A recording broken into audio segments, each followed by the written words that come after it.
Good evening, everyone, and welcome to the Chatham Select Board meeting of October 11th, 2022. Let the record show that the meeting started promptly at 5:32.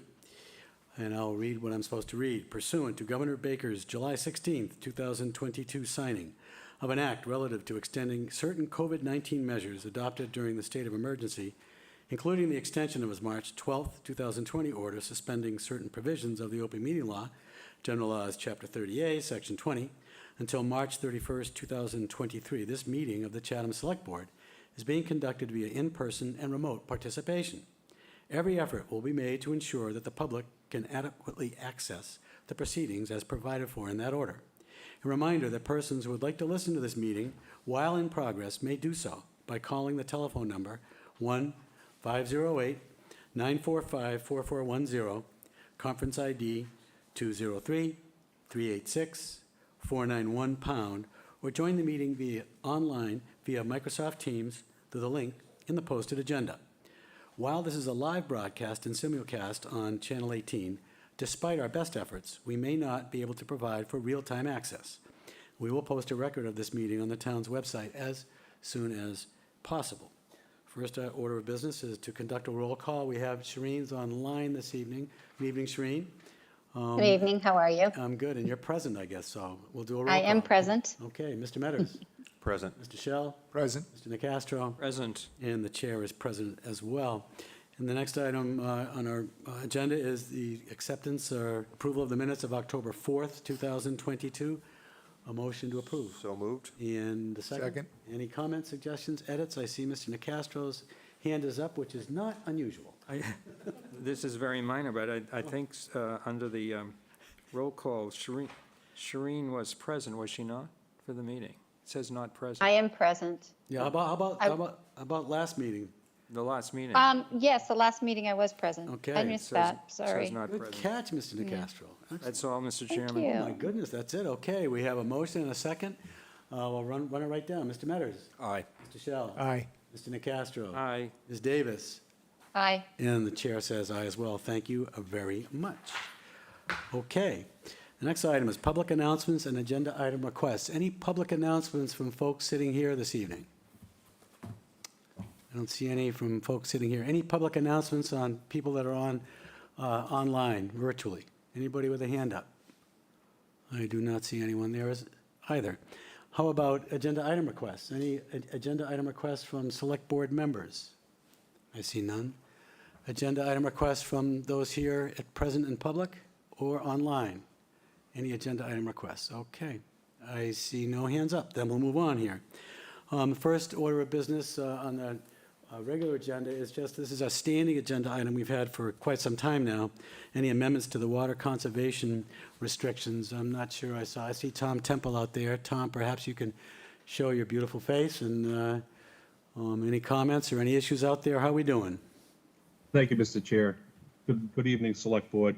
Right now, we're currently, for the month of October, from the 1st to the 8th, we're approximately 11.3% less than we were the same time last year, which equates to 1,052,800 gallons. So at this point, we have had a little bit of precipitation the last week or so, not enough to affect the groundwater. Dr. Duncanson had sent an email out with the charts that he had provided to you people, and it's not really enough to really change anything. I would recommend that we hold fast where we are for a couple more weeks, and you know, the pumpage has definitely gone down. We're only pumping between 5 and 7 hours a day right now. But keep in mind, we're getting ready to take off well number 5 off the temporary GAC vessel and drain that for the winter months. So I would just hold steady where we are, and let's see what kind of further, rain and other kind of weather that we might see over the next week or so, and then we can make additional adjustments if need be. Okay, Tom, thank you much. Questions or comments for Tom from anybody in the select board? Anybody? Shireen, you all set? All set, thank you very Okay, much. we have a question from the public. Looks like Gloria Freeman. Gloria. Thank you. Yes, Gloria Freeman. I think you might like to know that as of October 4th, we are at drought level 2, not drought level 3, severe drought. That wasn't mentioned, but I thought it would be of interest. Thank you. Thank you, Gloria. Yep, thank you much. It's certainly better, certainly better than 3. Anything else for Tom Temple this evening? Mr. Nacastro? I just want to mention, Mr. Chairman, that the Water and Sewer Advisory Committee is meeting on the 17th at 1 o'clock, and I believe that's going to be a hybrid meeting. I know that was the intention of the chair, so that it will be possible for members of the public to participate without having to attend in person. Thank you, Mr. Nacastro. Thank you. Okay. We have the next item of business is our consent agenda. Now, if anybody wants to take anything off the consent agenda, that's fine, but this evening we have a special one-day alcohol permits, Witches Walk, Monomoy Community Services on October 29th, submitted by Teresa Malone. We have sales on town property holiday shopping fair at the community center, November 5th, 2022. That's from 9 a.m. to 2 p.m., Sue Frederick Community Services Recreation Division. And we have a reappointment of our town representative to the Cape and Islands Water Protection Fund Management Board, which has been for the last 3 years, Dr. Robert Duncanson, and I anticipate we would want him for the next 3 years as well. So, any items with the consent agenda? Mr. Nacastro. Mr. Chairman, I don't wish to remove any item from the consent agenda, but there is a minor edit on one of the motions for the Witches Walk on the second page. Okay. It's the last motion, which relates to Chatham Cookware. I think in the second line, the word "as" is missing after the word "and as a representative." Is that correct, Shanna? Okay. I would say yes. Thank you, Mr. Nacastro. And with that, Close and careful reading. with that, I would move to approve the consent agenda. Second. Okay, thank you. We have a motion and a second. I don't know if, is there public comment on this? I do not believe there's public comment, and I don't believe so. Okay, so we have the consent agenda moved and seconded. And Mr. Metters, what say you? Aye. Mr. Shell? Aye. Mr. Nacastro? Aye. Ms. Davis? Aye. Thank you, and the chair says aye as well. Thank you very much. We have, the next item on our agenda is public comments on our business agenda, and our business agenda includes donation acceptances of a bench at the community center, Margaret Stenberg, a bench at Sears Park, Betty Magnuson, and a bench at Forest Beach, Sally Barry. And then we have town boards committee review, so we'll have a discussion on the various committees that we have in town. It's an annual review that we undergo to make sure the committees are still meaningful for the management of the town. Then we have a Board of Health draft short-term rental bylaw submitted by the health agent, Judith, and I understand Noble Hanson as well, and perhaps Mr. Beckley. I will allow public comment on that item, so there's no reason to jump in right this second, because I will allow public comment on what I believe to be a fairly important bylaw, or recommendations on a bylaw forthcoming. And then we have a discussion of the trap dock utility shed. Dr. Duncanson will be presenting that. So any comment other than the short-term rental bylaw that's forthcoming? Any other comments on any other business agendas? You're not asking about the donations yet, right? Not yet, yeah. Okay, so we're on to donations, and I'll certainly allow anybody that wants to speak about the donation of benches, they'll be allowed to speak as well. Okay, all right. So first item, we have a donation of a bench at the community center. Margaret Stenberg please, I think Leah, you're here this evening, Leah Lacrosse, Director of Community Services. Hi, Leah. Hello, good evening, everybody. Good evening. For those who don't know me, I am Leah Lacrosse, Director of Community Services for the town. The Parks and Recreation Commission received 2 requests from 2 separate prospective bench donors. The first bench would be placed at the Chatham Community Center near the monument, or where individuals wait for the buses, under the shade tree. This bench would be donated by Chatham resident Margaret Stenberg, who, while walking her dog, realized there was no place to sit. So she wants to, the bench would just have a plaque saying "a gift from the Stenberg family." The second bench would be placed at Sears Park and will be donated by Chatham resident Betty Magnuson. The bench would include a plaque stating in memory of Leonard Magnuson. There's no fiscal impact with these donations, and it's respectfully recommended that the board accept the donations of these benches to be individually placed at the Chatham Community Center in Sears Park. Well, thank you, Leah, and thank you for the most generous and thoughtful gifts of benches. Really thoughtful, and it's really cool. So anyway, comments from the select board. Mr. Nacastro. Well, obviously, I'm going to support these. I don't know if Ms. Stenberg is here. I do see Betty Magnuson. I don't know Yes, I if she see. wants to speak. Ms. Stenberg is not here in person. I'm looking to see if she's online. I don't see her online. But I do know Margaret, and it's very thoughtful and generous of her. This would be the plaque for Len's bench Yep. at Sears Park. Thank you. Mr. Chairman, I move approval of both of these bench requests as presented. Second. Okay. All right, very thoughtful donations. We thank you very much. Okay, roll call. Mr. Metters. Aye. Mr. Shell. Aye. Mr. Nacastro. Aye. Ms. Davis.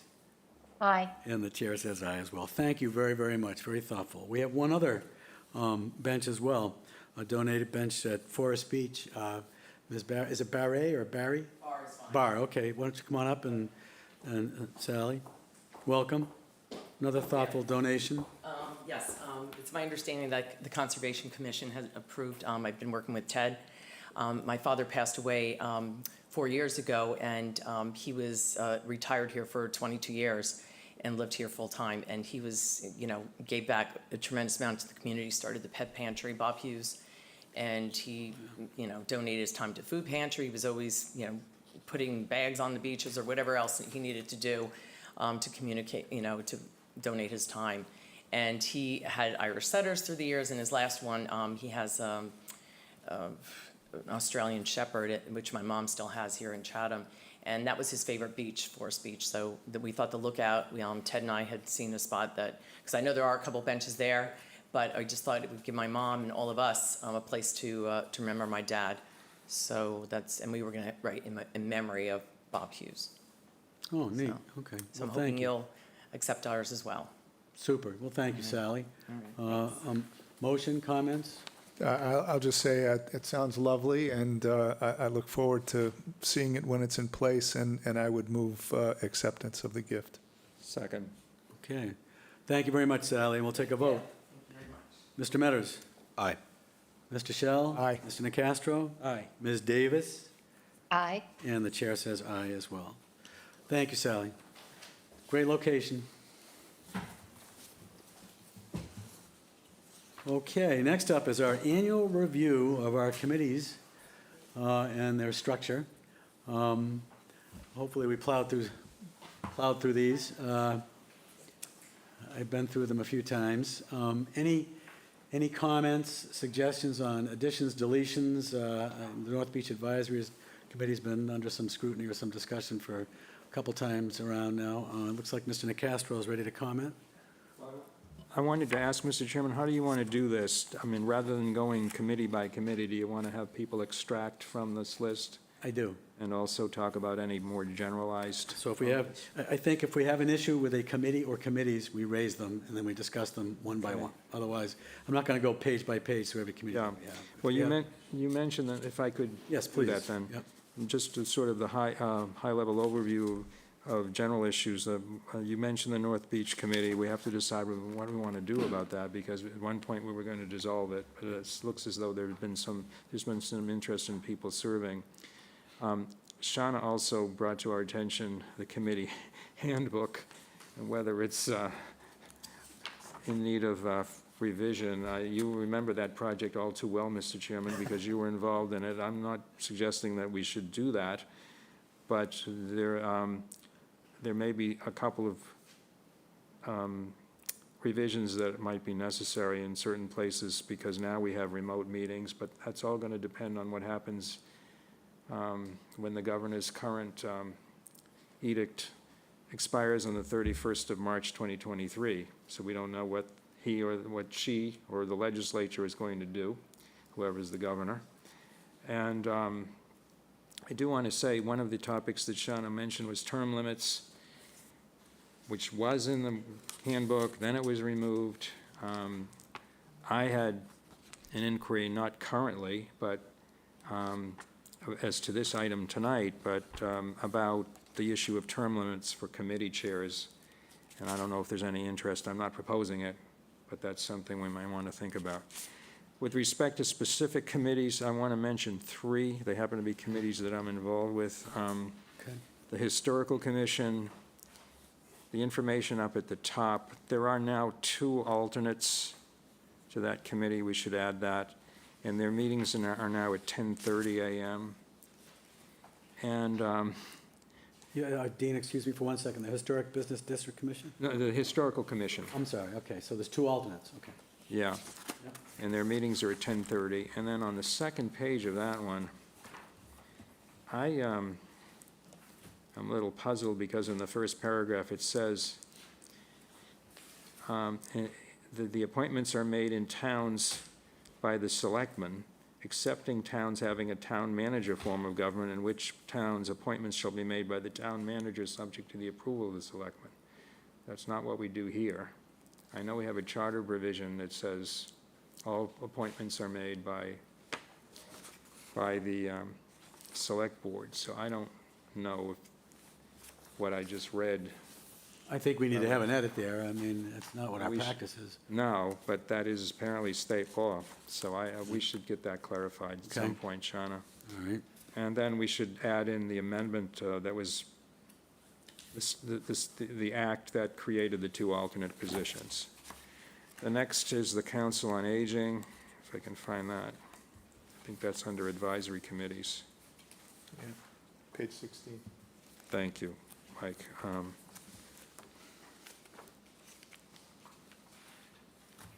Yep. It says 10 members, 3-year terms. It's 7 members, Shauna, I think. Right? So that should be updated. And then finally, the Railroad Group, they're meeting in November. I just wanted to bring to the attention of the board, there's been some discussion among the leadership of that group about changing their name, but I don't have any further information on that. They might be talking about that. Those are my comments on the whole package. Thank you. But there's no name change for any suggestion on the railroad tonight? No, Okay. All right. Anybody else? Mr. Shell, yeah? Yeah, just a couple of really questions.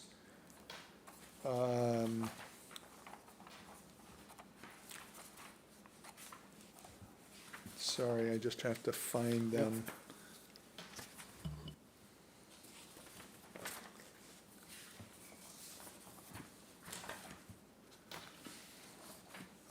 I guess the first one I have is the Committee for People with Disabilities. And these are comments, although some of these jump out at you, whether you had the help of the chairman of the committee or not. I did have the help of the chairman of the committee. I just call your attention to the undated memo. It says a majority of the members shall be disabled. That has been subsequently amended to, I guess the latest thing that's here is the Board of Selectmen in '01 voted to expand the membership of the Committee for the Disabled from 7 to 9 members. Sorry, the 99 was the last thing on the subject of disabled members. Right. 3 members at large and 4 disabled persons, with the caveat that, et cetera, et cetera. I'm advised there are no disabled members on the committee, and I'm also advised that there are, to the knowledge of the chair, 7 members, not 9. So I don't know how you sort that out, but that's the input. Okay. And then I think that I had one other. Oh, okay, the North Beach Advisory Committee, you've already raised the question I had there.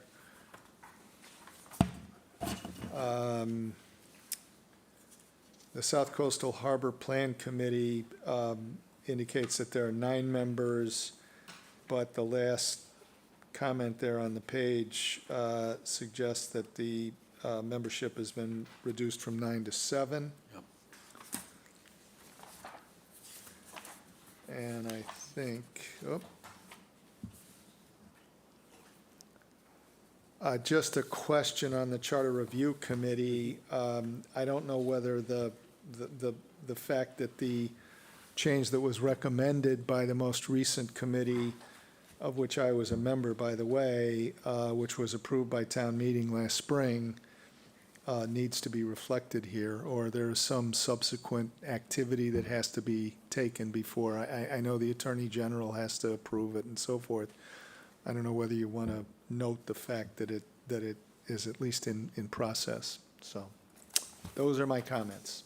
Mr. Chair, so with the charter review, it's approved by town meeting, and then it goes to the next annual election for adoption by the town. So there's just one more step left for that, but we can note that if it's approved. Mr. Metters? And then No, just some general comments. I mean, I don't have anything too radical. I noticed some of the memberships over some of the committees have gone up and down over the last couple of years. Just want to remind people, if they want to start serving on committees, there's plenty of openings. You know, we've had the Cultural Council, we got reduced, now we started bumping it back up, so that's the direction ideally we want to go. Independence Day Parade Committee, we're down to a 5-member structure, we're missing a member. So hopefully we can find that 5th member to keep that at 5 and keep that going forward. I know the Economic Development Committee, they've met only a few times in the last couple of years. And they're short a couple members. So I would think that committee, should we try to do a little bit of recruiting, but I do think they're an important committee to this town. I think they review a lot of important topics and they give some good insight on the working. So I'd like to get that committee back up and rolling again, and maybe at a future agenda, if we can get a couple more bodies to fill the openings, we maybe set a specific agenda item or 2 that we want to throw their way to kind of focus on. They have some stuff of their own for sure, but I want to kind of get that kind of up and rolling a little bit better than it has been. Mike already mentioned the South Coastal Harbor membership numbers are a little bit reduced, but in general, I mean, the committees that I am a liaison to, I think are working very well, and I appreciate the membership time and efforts they put into it, so I think we're good there. Okay, Ms. Davis has her hand up. Thank you, Corey. Thank you, Mr. Chair. A couple of items that have been addressed by other members. Appreciate their input into some of the committees. I agree with Corey about the Economic Development Committee. I think we really should be looking at, as we've discussed, some of the work that we're doing, that we move to charge them with tasks to look into certain aspects of our work as well. I think that the chair had mentioned to me that he was interested in hearing from us as to what direction we wanted that committee to go. That was just in a casual conversation, it wasn't a formal request. The other one, North Beach Advisory Committee, I really think we should disband that committee. I've been a member of the working committee with Select Board Member Dykins since 2018. There has been the only time we're really seeing people come and express interest in any of the issues is during whatever meetings we may be having. Reaching out to folks to ask them if they'd be interested in serving on a committee and giving us feedback. I mean, that's 6 years of asking that request and nothing has come forward. So I'd like to see that committee is disbanded and that we just work as we have been as a select board, advisory committee, ad hoc committee, or however you want to describe whatever Jeff and I have been doing, working on the different aspects of opening and closing the beach and working with the town of Orleans. Another thing that I wanted, it's just an editorial issue. The Traffic Safety Committee says that they meet bi-monthly, and then in the next sentence it says that they meet every Thursday, once a month on a Thursday or a Tuesday, I can't remember which day it was. I just think that needs to be edited to change that. They just meet once a month. And more importantly, I was looking at the Open Space Committee and looking at their charge and looking at, about all the good work that they have done prior to the land bank, when they were the land bank, and now that they're the Open Space Committee. And we give them a definitive charge to be a matter of resource for property, for owners, townspeople, to come to them, those owners that are interested in, selling or gifting their land to the town of Chatham. And so when I looked at that and then looked at the community housing partnership, I would like to see that we charge the community housing partnership with the same responsibility, being a resource for property owners interested in selling or gifting their homes or their land for affordable or attainable housing, that they're the resource that they can go to.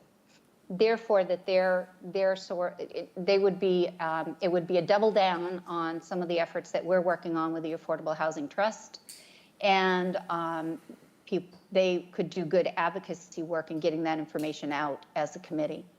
And that's one thing that I would really like to, whether we need to have an agenda item to discuss it or whether that's something that we want to bring forward this afternoon, that's entirely up to the chair. The other one is, let me just go through my, the Aunt Lydia's Cove Committee is charged with overseeing the Aunt Lydia's Cove. But we have, and I'm going to bring this up a little more, I think, during the trap dock discussion, because I see where there might be a gap. We don't have any oversight for the trap dock, and it serves the similar purposes as the Aunt Lydia's Cove does, Fish Pier does, commercial activity. And I think that whether it's the Aunt Lydia's Cove Committee or there should be a committee that's overseeing both those commercial entities that we have in town. It may be inclusive to look at restructuring how staff takes a look at it. Maybe there's a recommendation we can give to the town manager. And I'm hoping I could bring it up as a matter of just an operational plan later when we're talking about the facility that we want to put, the shed that we want to put up at the trap dock. Or at least request right now an agenda item to discuss it moving forward. Let's see, what else did I have? The South Coastal Harbor Committee, it says that there's 9 members until work is completed, but we know that there's been 7. I think going forward, if we have new appointees, we should change that to be a term. And so that eventually we phase out this, members in perpetuity. And I just want to disclose that my husband serves on that committee. And I'm just mentioning this as a matter of efficiency because I don't think there's any other committee that works under this kind of purview. And maybe we should be phasing it towards how we do every other committee. So that's a recommendation there. The other one was, and I don't know if this is purposeful to discussing the Shellfish Advisory Committee as a committee itself, but I do want to request another agenda item, and it's in review of this Shellfish Advisory, that we consider adding them as sign off on the Waterways User Fund. There has been some instances where things under their responsibility have been impacted by funding of a project that has been placed within their resource area. And I think that if they had had the opportunity to be able to discuss this, because there was no other way to, they may have found themselves not wanting to use that money for that area and to keep the resource area open. That's sort of the shorter version of what happened. I'm not blaming anybody. I think it's, I just think it's a matter of administration stuff and how it works. But I think an agenda item to discuss adding them as people that sign up, a group that signs off on the Waterway User Fund would be a really an opportunity for them. Other than that, I think that's it for me. Okay, thank you, Ms. Davis. That was a lot to unpack there, but thank you very much for your thorough review and for everybody's thorough review. I have jotted down as future agenda items, and I think they should be future agenda items, quite frankly, the disbanding of the North Beach Advisory Committee, the Affordable Housing Trust and Open Space Committee. And Shireen, I'd appreciate if you kind of would summarize your thoughts and a narrative, if you will, so, you know, we have something to chew on. Combining Aunt Lydia's Cove along with the trap dock, you know, South Coast Advisory Committee, well, you know, South Coastal Advisory Committee, their future and what their charges, and then also the Shellfish Advisory Committee signing off on waterways users. There's a lot there. I've had a mind for years now that we have, you know, we're a town hard by the sea, but we have an awful lot of water committees, if you will. So I've always kind of considered maybe combining some of them or folding some of them together and et cetera, et cetera. But again, I don't have anything to propose this evening, but it's always been out there. One more comment, the committee handbook, you know, it's 2016, I think, is when Mr. Roper very bravely took upon the task of editing the committee handbook. And I'm certainly, you know, I'd love to hear some volunteers, because it's got to need some refreshment. I mean, and I am not going to volunteer, but I'm sure that those folks that are, you know, really masterful with the English language and backwards and forwards and went to Ivy League schools and et cetera, would love to take an edit. But anyway. Mr. Chairman, I think. Yes, I think yes, you should Mr. wait Nicastro. 10 years. You should wait a 10-year, All right. like they did with So- the charter. Isn't it 10 years, the charter review, Mr. This is the committee handbook, Mr. Nicastro. This is the committee handbook. Anyway, Yeah.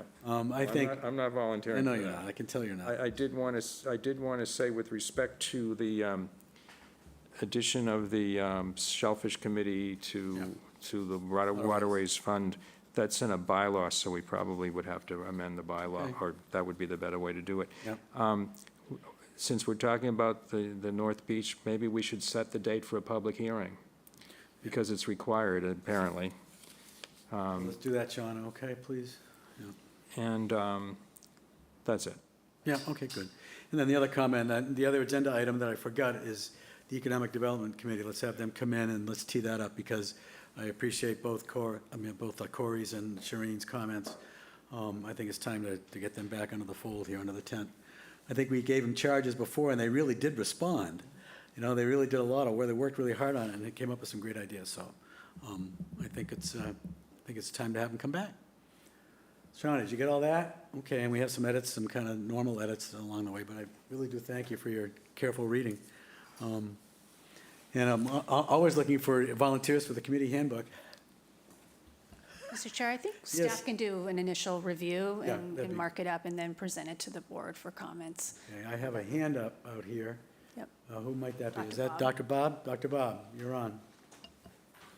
Yeah, good evening. I just wanted to indicate for the board's edification, there was a proposed article for the 2020 annual town meeting to add the Shellfish Advisory Committee to the WOOF review process, if you will. That was one of the articles that fell by the wayside, if you will, due to COVID. And then there was some controversy, I'll say, within the Shellfish Advisory Committee, whether they actually did want to go that direction or not. And they have not come back to us and said that is something they want to do, but I'm sure it will be a topic of discussion in the near future. So, thank you. Yep, thank you, Dr. Bob, appreciate it. Okay, anything else on town committees? Okay, on to the Board of Health draft short-term rental bylaw. I believe we have Noble Hanson that's going to present, and Judith Giorgio is also here. Noble, you're on the line, so, yes, Mr. Metters. Mr. Metters, please. Just for the record, for my own comfort here, you know, my parents, grandparents, we, you know, I grew up with cottages and short-term rental scenarios growing up. So at this stage, I'm very comfortable participating in this discussion. I have some thoughts that I want to share, but I will be cautious moving forward as this evolves, this conversation evolves. But at the moment, I'm just going to disclose I have some background in short-term rental scenarios within the family, but I'm going to continue to participate at this stage. Thank you, Mr. Metters. Mr. Shell. Yeah, I just want to say, I have a home that we rent maximum 5 or 6 weeks a year, more likely most years 3 or 4. I've taken some advice, and like Mr. Metters, I'm going to participate. I want everybody to understand that I do have that potential conflict, and that I will review that every time the subject comes up and renew a decision on the subject, so. Super, thank you, Mr. Shell. Okay, Mr. Noble Hanson, Chairman of of the Board of Health. Noble, Thank. good evening. And I'll just present a brief statement about how the Board of Health got interested in this issue, and then turn it over to Judy, who will talk about some of the specifics of the rental bylaw.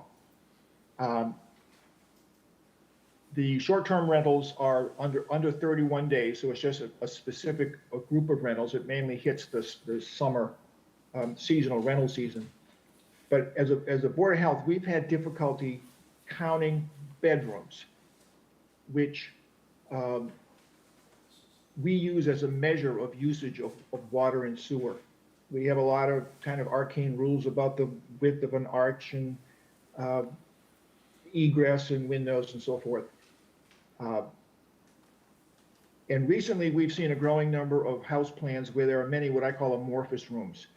There's a den, there's an office, there's a bonus room, a loft room, a video room, an exercise room, family room, upstairs family room, downstairs family room, and we've seen a sewing room.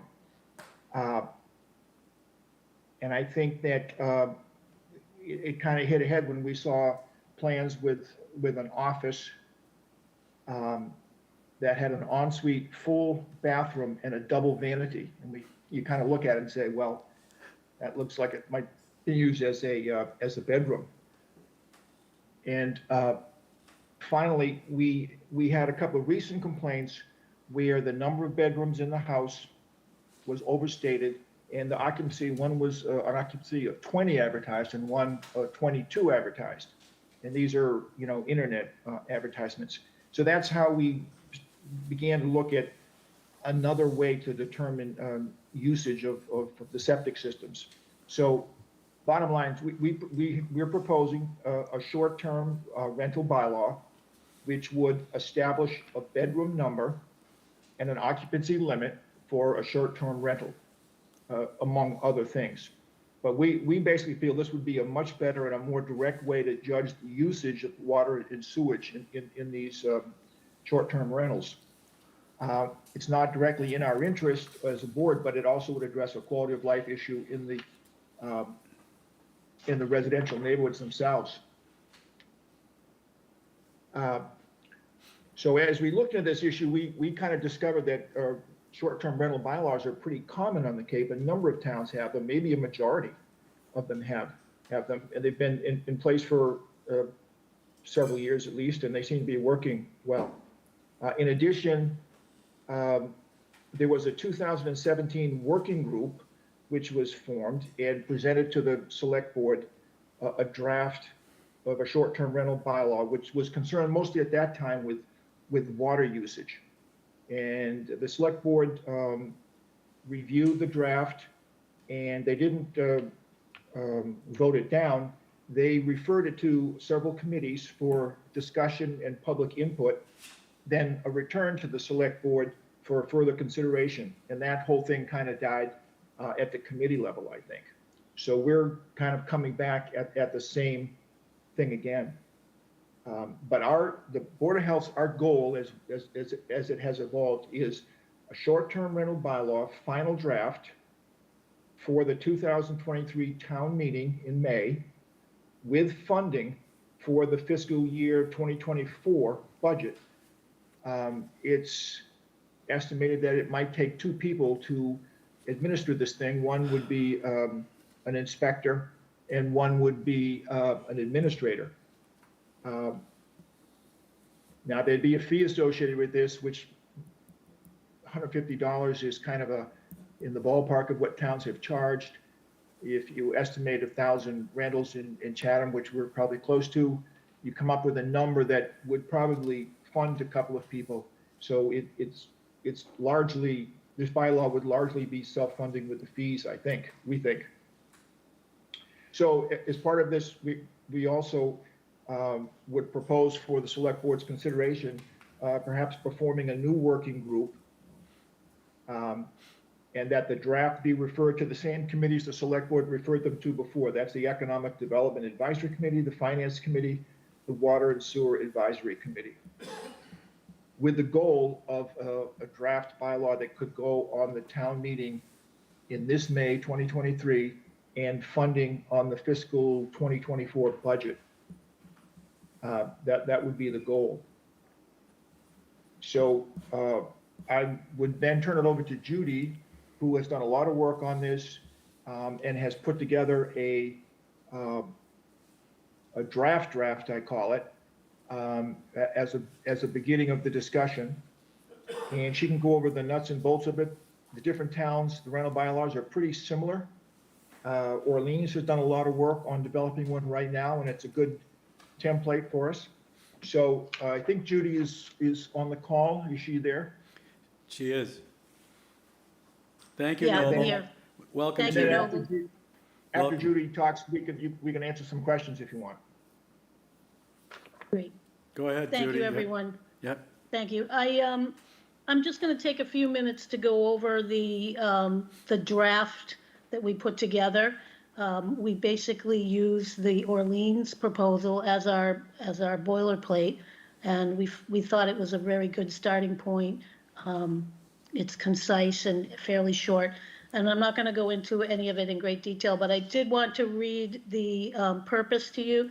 The purpose of this bylaw is to protect the health, safety, and welfare of both the occupants of short-term rental units and the general public, and to ensure the protections, that properties are being used in a manner that will not stress the town's water, sewer, and septic resources.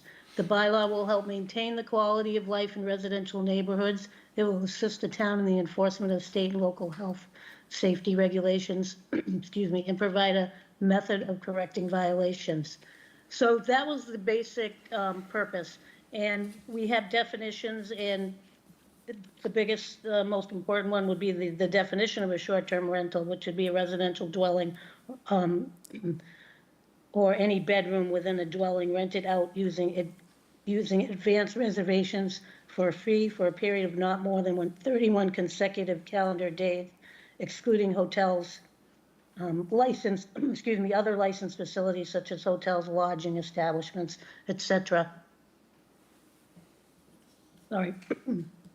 So we would have a registration process that everybody would be required to fill out a form and register with all the pertinent information. And we would have, as part of that, a compliance aspect where they would need to attest to that they're going to be meeting the regulations of the state and the local health and safety regulations. I mentioned the application. We would have a renewal process so that every year they would have to renew and reaffirm their attestation. Noble mentioned a fee. We initially talked about a $150 fee, but of course that is something we would work on in our working group should you proceed that way. All the contact information, the owner, operator, or their agent would all be gathered, and that would be important. We would hope that that information would be required to be posted so that anybody staying in a short-term rental would know easily how to get in touch with people if there was any type of emergency or any reason why they needed to get in touch with them or with us if there was some type of health or safety problem. So that would be required. We also have requirements for trash removal. And the other important thing would be the occupancy requirements.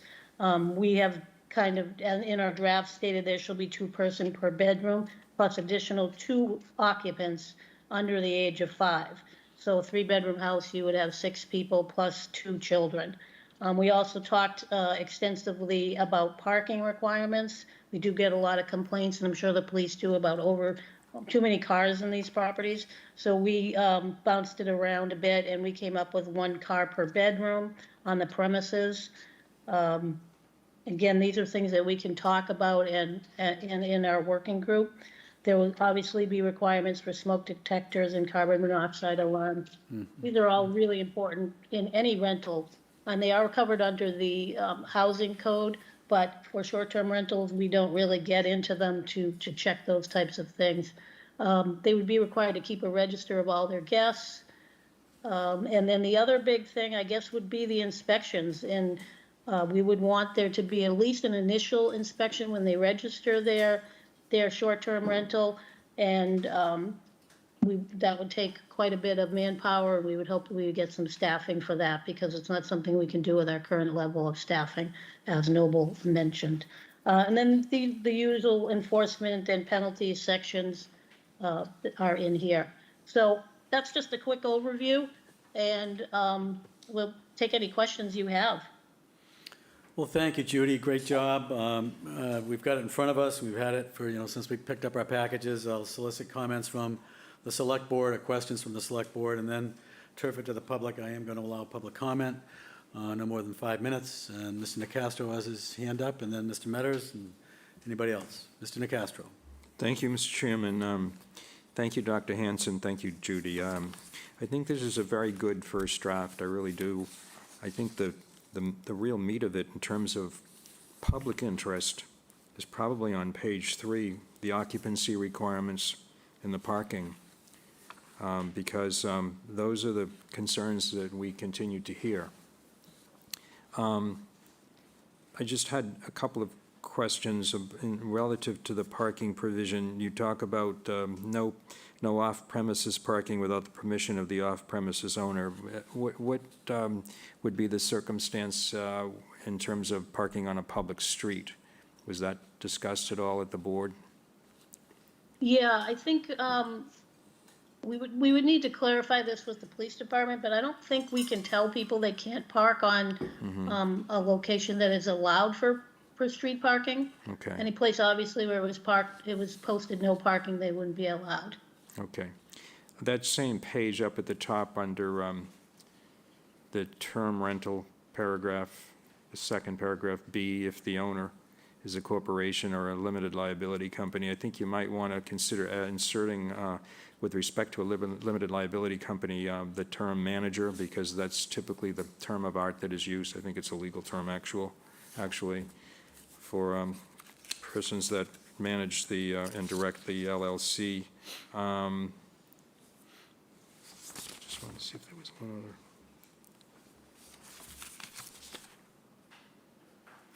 And finally, in the severability section, it refers to the Chatham Town Code. You mean the bylaws, town bylaws? Yes, it would be the bylaws. Okay, all right. Thank you, Mr. Chairman. That's all I have at this time. I certainly would support some sort of working group, whether it's appointed by the town manager or whatever. It certainly would be an open process, subject to the open meeting law. That's what I would support. Thank you.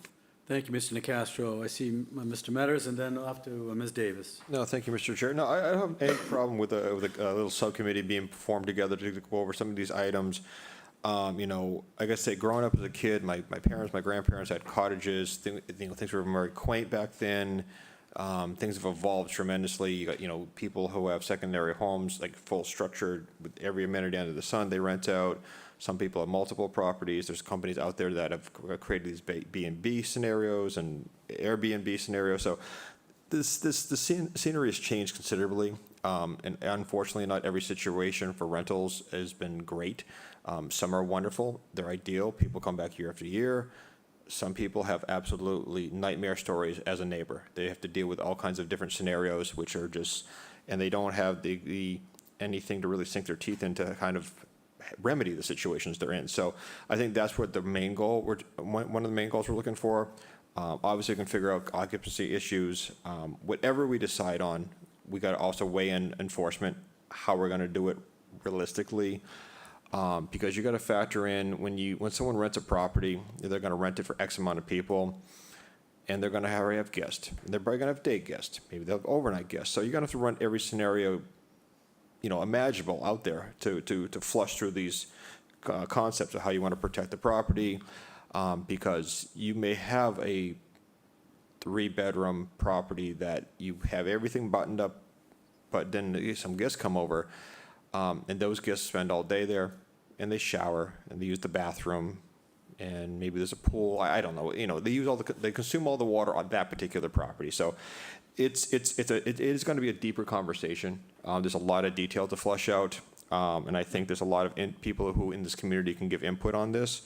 But I have no problem putting a group together, kind of flush some of this stuff out, have an open dialogue with all interested parties, and see where we land on this. So it's a healthy conversation. It's something that I don't think anyone should be worried about.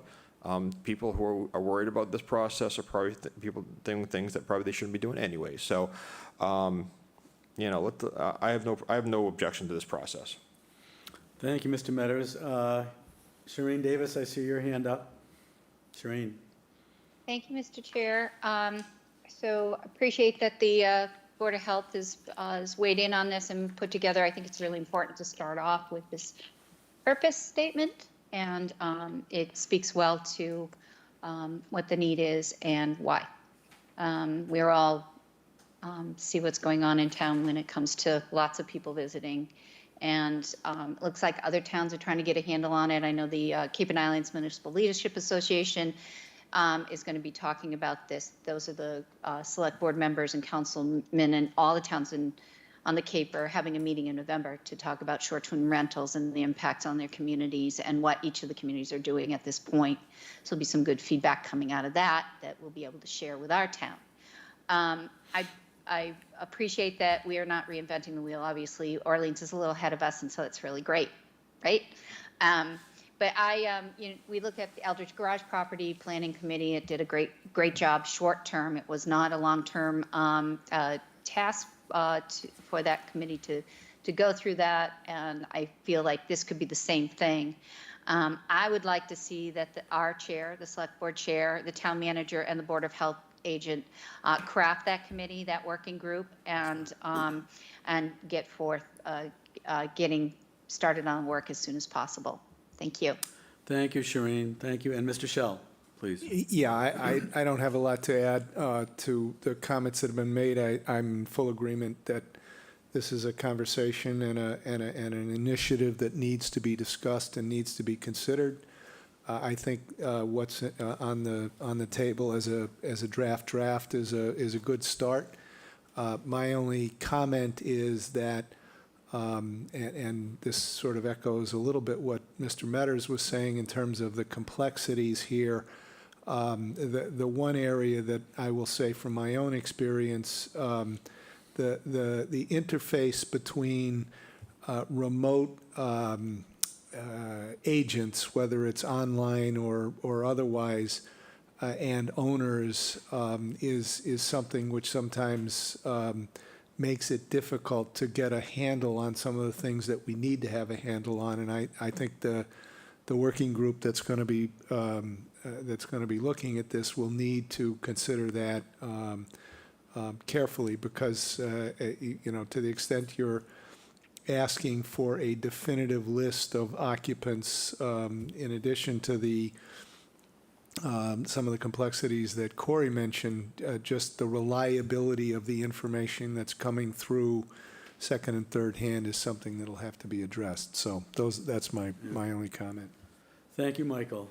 I would echo the comments that my fellow select board members. I think this is a great draft. I think it's a really good document to jump off of. I would entertain notions of suggestions on who the select board might think the makeup of the committee might be. I'm assuming that we support its inception. Shireen mentioned town manager, myself, Judith, perhaps Noble. She also mentioned, somebody mentioned Economic Development Committee, Finance Committee, I think Noble did, Water Sewer Advisory. I mean, it gets to be, this is not an uncomplex issue, and probably one that will be fraught with some controversy, and it already is complex, but controversy as well. Mr. Nicastro's got his hand on the button. But. Yeah, I should mention that at last week's meeting of the Finance Committee, this came up. Did it? Yeah. There was considerable interest in this topic. Okay. One of the members brought it up, so you may be able to tap into that person. We probably should have someone on the committee who reflects the rental loans Yeah. properties and rents, other than, well, one of our select board members, but. Yeah, I have a want to kind of fast track this. If we really are going to get a good bylaw in front of the town meeting, we really got to get it going. It's October. We know how long things take. We know how long committees take to get together, put together, blah, blah, blah. So maybe next meeting we'll come back with, a suggestion or a recommendation, unless folks tonight or select board members tonight would like to make recommendations, but. Mr. Shell, then I'm Mr. gonna Chair. I do want to turf it off. I see Noble's got his hand up, and Shireen has her hand up again, but then I do want to ask the public for comment as well. Mr. Shell. Yeah, I'll just say, I don't recall exactly how far, but what was it, 2018 that this was considered by the? 17. 2017, I Yep. mean, maybe that is lost to the sands of time, but I think it might be useful to try to recapture a little bit of that work with some overlap from that group, as I believe was suggested in the working group. Right, okay. Ms. Davis. Thanks, Jeff. I just wanted to reiterate that I think the Eldridge Garage Committee process was a good one, and I would not, I think that we should look to not just committee members, but also, and maybe from people from the real estate or rental community, but people in the general public as well. So, good facilitated, organized committee could get work done very quickly, and we showed that with the Eldridge Garage, and I think that you can look to that as somewhat of a template. Okay, thank you, Shireen. And Noble, you got your hand up. Yeah, I just say that the working group in 2017 was 2 members of the select board, 2 members of the health board, the health agent, Bob Duncanson, and I think Katie Donovan were on that committee. So that was a start. And I do think that, we're not experts, the Board of Health in this. We don't know what we don't know. Input from the business side, I think, would be helpful. In the Orleans process, there was an individual who was in the business who had a lot of good input, and they basically have an interest that's quite similar to ours, actually. They want these things to work well without neighborhood complaints. Right. So, okay. I'll open it up to the public and then back to the board. Anybody out there that wants to speak? I see hands up. All okay. I see Mr. Hosmer here. Dick, come forward, please. Not waterways this time. Dick Hosmer. Yes, I am a property owner who does rent the old family house. And what I would like to see, number one, I really can't see using the number of vehicles based on the bedrooms as a way to do this, because too many families have more vehicles than just regular people coming. It's to me, that's a tough thing, and I understand, and I think a working committee can maybe come up with some other ways to do this. I certainly understand why we need to do some of these things, but I think honestly, it needs a lot of work, and I would like to see it done in a fair way so that when a family member, for instance, is using the property, and in my case, my kids own the property, but they also pay to use it, so they are tenants. So at what point are they now told they can only have so many vehicles there? And I'm talking a piece of property which is fairly large. Now, the other piece that I think is important to look at is we can have a 4-bedroom house with a driveway that holds 2 vehicles.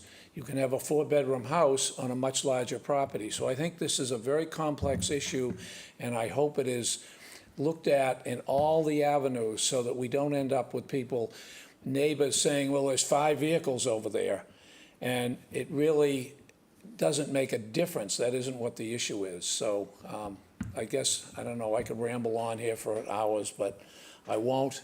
But I just would like to see a committee which is really working on trying to make this fair all the way across the board for the tight lots and for the lots that can support not more people, but we aren't judging it on, yes, the number of bedrooms.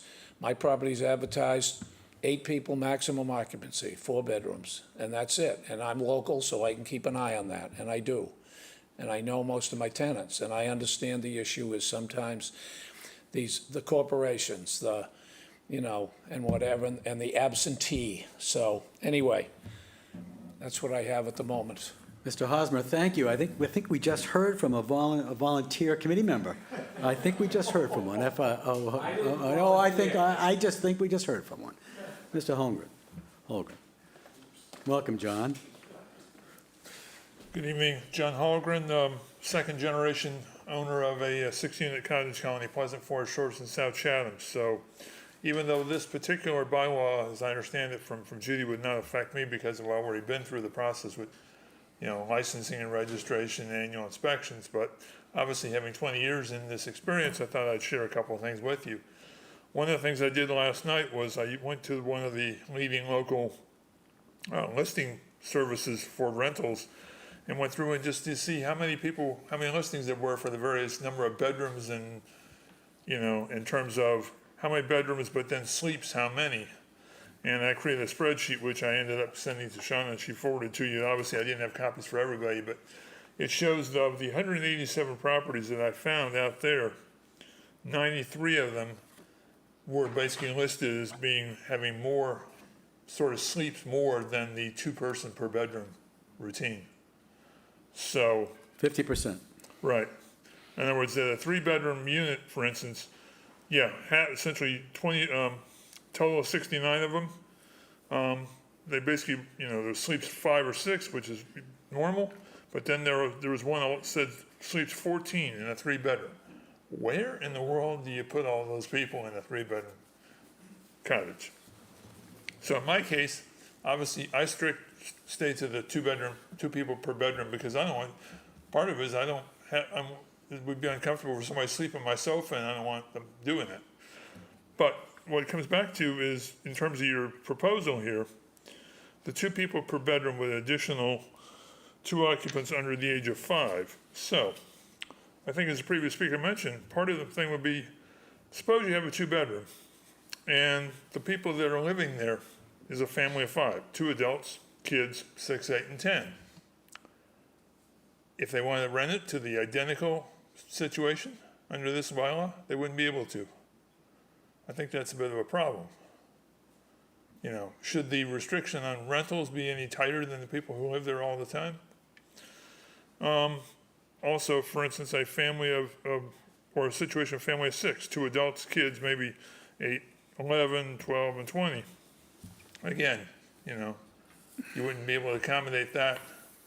The younger kids could certainly probably sleep on a sofa or something, or fold out bed, and I don't think it would be increasing it that much. And here's another situation. Suppose you had 2 families coming together, essentially maybe mom, dad, and let's say a 7 or 8-year-old kid, and a sister comes by with her child. So now you've got,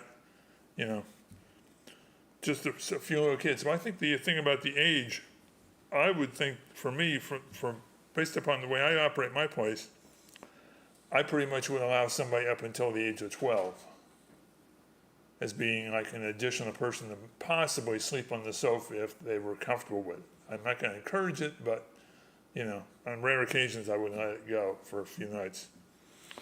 So then how would you basically, what would you have to do? Would somebody have to say, okay, you got your kids, can we have your birth certificates to prove how old they are, That's why I'm suspicious of that. The other thing is, as previous speaker mentioned, was number of cars. If you have a 1-bedroom unit, that's saying basically 1 car.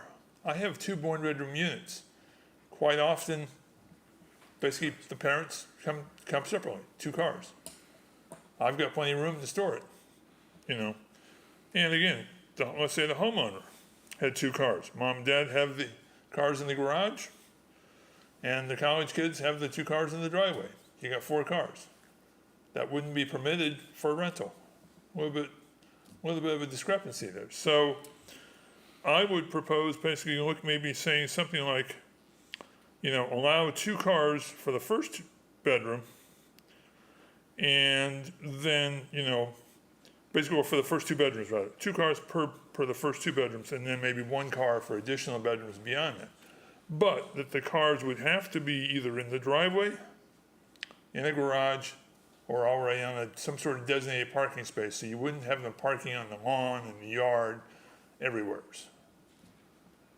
As the previous speaker said, if you got plenty of space to hold the cars, why should the tenants be more restricted on vehicles than the owners would be? So those are a couple of things I thought about.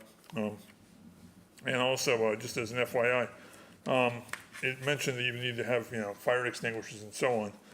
Right now, basically, the extinguishers, they're required.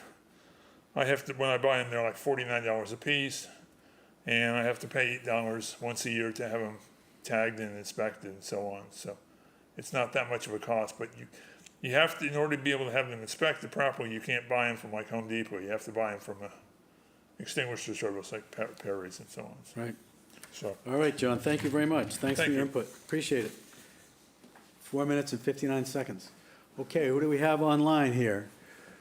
Yeah, well, yeah, please, yeah, yeah.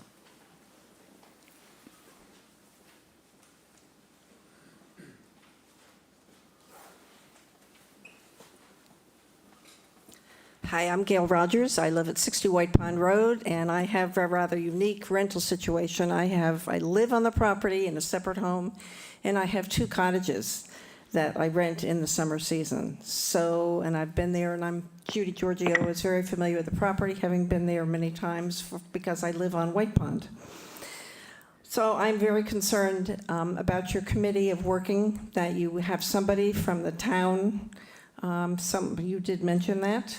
Mr. Castro, those people deal with the rentals all the time. They monitor their properties, I think, pretty well. I used to work for Kinlan Grover, and Wendy Hatch is their rental agent, and I know that Wendy has a lot of control over who is in their home, and they become inspected. She's very familiar with all the ins and outs of it, and I used to see her very stressed trying to monitor all of that. I think a lot of the issue probably comes from VRBO and a lot of the online agencies. So maybe your working committee can come up with something, or some way that they have to call in. I'm not sure how to control that, but I think it's very important. I just don't see how you're going to manage. I think, do we have 800 roads in the town of Chatham? I think. I don't know. I don't know. So it becomes a bit of a nightmare, I think, for all of you. But I do understand the issues. But if you could pay attention to bringing some realtors in who are really familiar with the rental situation, rather than those of us who just are annoyed by a lot of the cars on the road, as I am. So thank you. Yep, thank you. Well said. Okay, anybody else? Yes, sir. Please come up and identify yourself and make sure the button is green.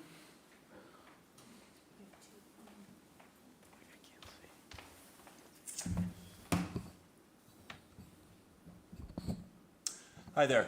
My name is Nils Volley. I'm from North Chatham. I'm not a short-term rental owner or operator. Maybe in the future, have neighbors who do it. But I want to thank the Board of Health for putting forward this draft and the Select Board for considering it. I've heard that this proposed bylaw described as primarily administrative, and I appreciate all the detail that has to go into it.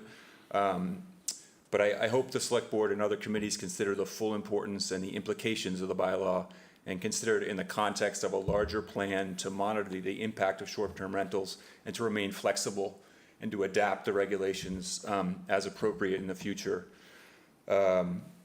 STRs, short-term rentals, provide a lot of economic benefits, obviously. They allow homeowners to supplement their household income to help defray the costs of owning a home and contribute, obviously, to the economy by providing lodging for tourists and other visitors.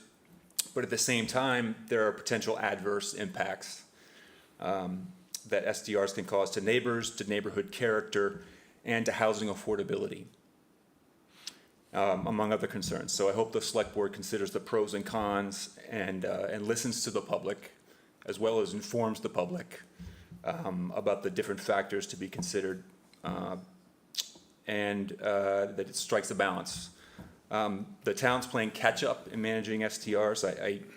I feel, I guess everyone is. I know in the face of VRBO and all these relatively new websites, I think sometimes people just throw up their hands and say, how can we possibly manage doing this? It's going to cost you know, we have how many STRs or how many streets, and, you know, how can we manage doing this? But I hope the town takes purposeful action with intent and full consideration of the implications. One thing that and maybe someone can correct me if I'm wrong on this, but I know I underestimated the size of the STR business in town. And I feel like sometimes people underestimate it or downplay it, because on the town website, it says the town collected 1.67 million in short-term rental taxes for 2022. And assuming that money comes from the 4% lodging tax, then that makes the total short-term rental revenue $40 million for the year. And that doesn't include fees charged by operators for cleaning, damage waivers. And maybe someone knows, how many, are there 1,000 STRs or 850 STRs, something like that in town? 1,000's been mentioned tonight. I don't know if that's accurate or I not. mean, but so does that mean that if there's 1,000 STRs, the average STR is $40,000 in revenue? I mean, 40 million, I don't know if that, but that's, and that makes sense. I mean, some STRs maybe make $5,000 a year, but there are some that are making $250,000, right? So given that STRs can be so profitable, what does that mean for the local housing market? For example, if there's a house on the market in Chatham, would a family that wants to buy a house and move to Chatham and wants to use their house as a home for themselves be realistically able to outbid a person or an investment group intending to use the property as a short-term rental business? Given that this potential buyer can factor in rental income into their bid. And what's that mean for the present and the future of Chatham's population and residential districts? Given that STRs can be so profitable, is there a difference between a homeowner who is supplementing household income and an investor who is operating a lucrative business in a residential zoning district? Those are just a couple of the issues. I think there's a lot of questions. And lastly, as we look at this draft of the new bylaw, can the select board comment on what part of the current protective zoning bylaw or other laws in Chatham currently regulate homes used as short-term rentals? Anyone want to grab that one? Yeah, I'll also, but thank you again for your attention. Okay, staff's here. And to the short-term rentals and to all the work you do in town. Appreciate it. Thank you. Katie, want to come to the microphone, and then we're going to turf it off to the virtual world. Thank you, Mr. Chairman, members of the board. So we currently do not have any zoning regulations that regulate short-term rentals. And so we thought that taking the Board of Health regulations, the bylaw that's being proposed, that's a good place to start. And then we can look to see if we need to expand that at any point in time to either a zoning bylaw or another general bylaw as we move forward. So. Thank you, Katie. And Mr. Nicastro? Katie, does it make sense if we do have a working group to incorporate the zoning issue and include some participation from the Zoning Board of Appeals or the Planning Board? Probably the Planning Board, I guess. I would think that perhaps a member of the planning board, as the planning board would be the ones to propose a zoning bylaw amendment. However, I think that part of the thought was that as we move forward as a working group, we would look to discuss the ways that short-term rentals can be regulated by a zoning bylaw and to see whether or not that's necessary moving forward or if this is the best place to start. Okay, thank you. Thank you, Mr. Okay, thank you, Katie. Where are we here? Okay, I'm going to go online. I see KB has got a hand up. Sorry. Yes, hello, can you hear me? Yes, please. Okay, great. Thank you. Kim Burson, 231 Eastwood Road in Chatham. I live also in a resort town in Vermont. And where I live in Vermont, we have had a short-term rental registration and policy in place for over 2 years. I have also been very actively following the Nantucket short-term rental, and I will confess that I am watching duly at the same time right now with you, their very first meeting of their working group, which took over 2 years to create, and they have a very well thought out committee and working group for this very complicated task. That's all I can say. Putting me toward the end of all the comments, I have to say there's so many comments here that are very valid. One, yes, any working group on this subject requires input from summer residents, full-time residents, real estate agents, finance committee, health committee. It's so pervasive within our town for both better and worse that it takes a lot of people's positions and perspectives to understand it and to make the right decisions. I totally understand the select board's 2 committee members who said they have personal history in this subject. I understand that. I also strongly believe and am very aware of business owners in this town who have very strong feelings about this subject, and some with bias and some without bias. And I think that's a very important thing to think about. It is very common right now in the state of Vermont, in the resort towns, that the ski resorts buy property in order to house their summer rental workers. They can't house the workers without buying their own properties because short-term rentals have taken over every seasonal rental home that they ever had to work with. That's also very important for this town. If we don't have seasonal workers a place to live because short-term rentals are making, I think as Mr. Foley had mentioned, $1.6 million, we all know the money makes the decisions. I also am a neighbor of a short-term rental that rented during COVID when we were in shutdown. And that short-term rental company is based out of Orleans. I think it was very well said that Chatham could make a case for catching up. I'm going to say Chatham is way behind. If it took Nantucket 2 years to create a working group that just had their first live meeting tonight, and I went through the whole interview process, I have no property in Nantucket, it was just of interest to me.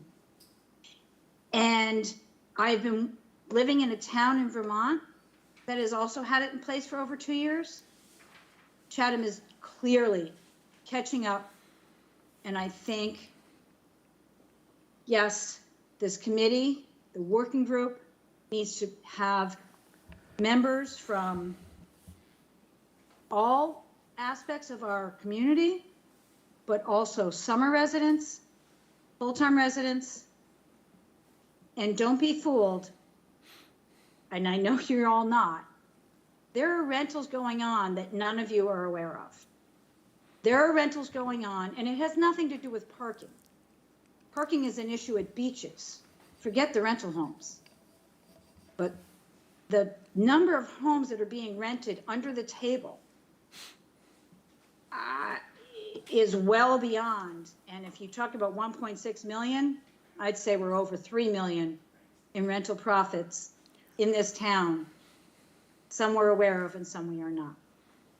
So, Okay, you know, what would be helpful if you could get the bylaw that took, well, whatever they passed in Vermont, it would be good to have as a template. I'm familiar with I Vermont, can I'm familiar with collect Vermont real whatever estate. information you would like. Yeah, and good. I would love to help in any way I can. I will follow this closely, and I appreciate all of your work, and I appreciate you bringing this to the table. Okay, thank you, KB. And then we've got, who else do we have out there? It looks like Elaine Gibbs. Elaine, welcome. Thank you, Mr. Chairman. Yes, I think one of the problems that we have is that when a rental property is going for, let's say, $15,000 or $10,000, $15,000 a week, what happens is these are not just families that show up. What they're doing is 4 couples will get together, they rent out the house, they split the rent. They each come in, the husband and wife come in separate cars, and they all bring their children. And that's where you get 20 and 30 people in the house. Yeah. It's a cheap vacation for them, even though it's $15,000 a week. I live next door to one where the people were only in the winter. It was rented out every week all summer. It was probably a 4-bedroom, and at times there were 12 and 14 cars in the driveway. The driveway couldn't be used. Every time someone wanted to get out, they would all jockey the cars around. And that's what neighbors are living with. I think one of the first things that you have to do before we can create and enforce any short-term rental property is the town needs to know how many there are with the addresses. The select board can request a list of the properties and their addresses that are registered with the state. That's always been available to us. We've now heard that there are at least 1,000, and that's coming from the state. So those are the people who use real estate brokers who are required to cut 1099s and collect the tax and send it to the state. But there are hundreds and hundreds more that we don't know about. It impacts our water usage, our parking, and our quality of life for the full-time residents. I don't know how that the Board of Health can determine the impact in terms of the number of bedrooms without knowing the number of properties that are being rented. So I would ask this board tonight, I think you can do it tonight, to just direct staff to get the actual list from the state of the location of the properties, and that way you're going to be able to see, cross-reference it, and find out how many bedrooms we're dealing with in terms of the assessor. It is a bigger issue than just the septic and the water. I think that we need to look at the revenue that we actually receive. I know that people say, oh, well, they bring in so much money to the town, but there is a break-even point where how many projects do we do in town that are directly related to the increased tourism? And it's the road widening, decks for the fish pier for observation. And what are we really receiving? All we collect is the 6% on those rental properties and a meals tax. We're not getting any revenue from the actual rental fees of the commercial real estate. That's going to the owners of the buildings. So at some point we have to decide, if the quality of life for the full-time residents and the negative impact our environment and infrastructure is something that we absolutely need to control, because we are going to run out of water. And when you have 20 or 30 people taking 2 showers a day, because that's what they'll do when they're on holiday, it's really going to adversely impact us. So I would ask that you direct staff to get that list. I think that's the starting point. The Board of Health cannot make any judgments until we know at least how many are registered with the state and where their locations are. And then as I said, we can cross-reference it with the assessors, how many bedrooms are actually in the house versus what we suspect. Okay. Thank you very much. Elaine, thank you. Jill just told me that Alex got the list last week, so we're at least, we've done that at least. But I do believe we've got a little catch-up to do. And I think that Jill and I get together Wednesday, so we'll talk tomorrow and put together a list of likely members and come back to the select board. We've had some great suggestions tonight from everybody that spoke. Had great ideas and really good suggestions. So we'll build on the recommendations of the Board of Health, and we'll come back with a list of potential members and vet it with the select board, and on we go. But, this is fairly daunting. I kind of analogize it to parking. Anyway, hate to even say it, but why am I on that committee too? Anyway, onward and upward. You'll hear more next week. Thank you very much for everybody's input. Appreciate it. Everybody was less than 5 minutes too. It was really refreshing. Okay. Onward and upward. Our last item of business is the trap dock utility shed. We have some notable attendees here this evening. We have Dr. Duncanson, we have Stuart Smith, and we have Ted Keon. So I don't know who's first up here. I think it's perhaps Dr. Duncanson, but then we certainly have our talented town staff here as well to field any questions that we might have. So Dr. Bob, you're up. Yeah, good evening. Thank you, Mr. Chairman, members of the board. As the board's well aware, we purchased the former Eldridge Pier a number of years ago, and we at that time embarked on a plan to rebuild that pier, which we completed and basically took care of the old wooden pier and replaced it with a new modern concrete pier that once we opened it to the public and the fishermen, I can safely say it has gotten significant use since that time. Part of that original plan, one of the things we looked at was replicating in some fashion a structure on the site to basically provide a place to hold fish or other seafood products, because obviously this is a perishable product and loses value fairly quickly if the product starts to degrade before it gets to the consumer. So we looked at that. We actually designed the pier and the loading dock area to support a future building. And we are back before you tonight with the preliminary design plans for that shelter, as we're calling it.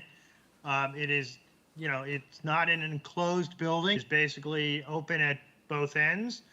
And if you let me share my screen, I will show you the current design plans that we have for that structure. So let me just pull it up here. Okay, hopefully you can all see my screen, and I've got up here the, kind of the conceptual look, if you will, of what the building would look like. This would be a view from the street side, if you will. And you can see it's basically a one-story building with a shed dormer on the west side. And then a fairly large opening on both the north and south ends, if you will, opening onto the loading dock and then opening onto the rest of the dock at the seaward side where the boats would unload. So, if a tractor trailer truck, let's say, was delayed in traffic on Route 6, and there were a number of boats waiting to offload, rather than a boat sitting on the pier and tying it up, they could basically take their product off, put it into vats, and put it inside this shed to keep it out of, the rain, the wind, the sun, whatever, until the truck arrived, and they were able to then load it onto the refrigerated truck for transport to Boston or New Bedford, or wherever the product is going. And the next slide that I've got for you is basically, this would be the north side elevation. You can see that big opening, the shed dormer, and on the right-hand side of the opening, you would see what would be inside, which would be an ice machine. And that is the reason for the dormer. We'd be putting the ice machine in a mezzanine level to keep it out of the floodplain, but there would be an insulated storage box down on the deck level into which the ice would discharge and then could be loaded onto boats or wherever. That was one thing that, there was an indication from the fishing community that another ice machine on the Stage Harbor side was a need. As you know, there are ice machines in the fish pier on the Chatham Harbor side, but there's no such facility on the Nantucket Sound side in Chatham. And fortuitously, and thanks to the efforts of Select Person Davis, we were put in contact with the Gulf of Maine Research Institute, who had obtained a grant from the U.S. government to help with fisheries management issues in the Gulf of Maine area. And we had some preliminary conversations with them. And originally, we were looking at potentially upgrading some of the ice facilities at the fish pier. Then, we were working on this project simultaneously, and it was obvious that the need for an ice facility on the Nantucket Sound side was really a higher need than trying to figure out maybe a better way to get the ice from the building to onto the boats at the pier. So we worked with the folks from the Gulf of Maine, and they are able to provide funding for the ice machine and the storage box itself. through their grants, so that would be at no cost to the town, and that's to the tune of roughly $70,000, if you will. And with the town then being responsible for the actual installation cost. So they would provide all the hardware. We would simply have to provide for the electrical and water connections for that facility. So the timing worked out really well. And so that is the plan currently moving forward. Here's another view basically from the water side. So you'd see it's basically just a big wide open area. And then once you're inside the building, you can store the fish or whatever on a temporary basis until that truck arrives. The east elevation and the west elevation, the building is designed to blend in with the Harbor Master's facility next door, as well as the recently rebuilt yacht club on the west side. And then just to give you an idea what it looks like in terms of floor space, kind of in the upper left here, you see that square box. That is basically the cold room where the ice would drop down from above into that cold room. But then the whole rest of the floor area is basically wide open for the storage of fish and moving stuff around on a temporary basis until you can get that tractor trailer or box truck, pulled up to the loading dock and get it loaded up. So that's quickly what it would look like. As indicated in the memo to you, we have recently put the project out to bid so that we could have firm costs for you when we discussed it. And we were unfortunately, we only received one bid for the project. And I think that's just a reflection of how busy everybody is right now in the building trade, industry, that, everybody's got so much work. They're really not starving for work, if you will. So we did receive one bid from the project. We had that, it came in higher than the original engineer's estimate. But that original estimate was done over a year ago, and there have been some changes made, mainly, provisions for the ice machine and its associated structure upon which to place it and keep it out of the floodplain and whatnot. So we've been working with Pomeroy Associates as our owner's representative, and also GEI as the engineer. We asked Pomeroy Associates to take a look at, we asked both the engineer and the Pomeroy Associates to review the bid. We also asked Pomeroy Associates to have the bid third-party reviewed, if you will. And so that was done. And actually, the third-party reviewers' estimate of the project came in just about the same as the bid.